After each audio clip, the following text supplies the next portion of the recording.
De Vereniging Nederlandse Poppodia en Festivals, VNPF, houdt het veiligheidsrisico in de gaten. En dat advies wordt gevolgd door de Limburgse leden. Ja, wij zijn onderdeel van de Vereniging Nationale Poppodia en zij staan in nauw contact met de Nationaal Coördinator Terrorismebestrijding, die een advies geven over de situatie in het land en of er daadwerkelijk een dreiging is. Op dit moment is die dreiging er nog niet en kunnen wij eigenlijk gewoon normaal doorgaan met de huidige beveiligingsinzet die we altijd hanteren. En dat geldt ook voor poppodium Volt in Sittard. Als er dat soort dreigingen plaats gaan vinden, dan worden we daar op tijd geïnformeerd vanuit de politie, die dan signalen opvangen vanuit die kringen dat er een soort dreiging plaatsvindt. Een kleine opschaling van de beveiliging is er wel bij het poppodium in Sittard, al wil de organisatie dat niet voor de camera bevestigen. Het is dan ook niet precies duidelijk wat die aanscherping precies inhoudt.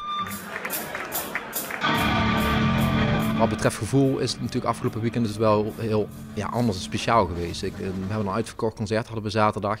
En je merkte wel dat er toch wel een soort van spanning, wil ik niet zeggen, maar mensen waren er wel mee bezig. En dat was ook misschien wel mooi. We hebben een minuut stilte gedaan met de band Therapy en dat maakte heel erg indruk.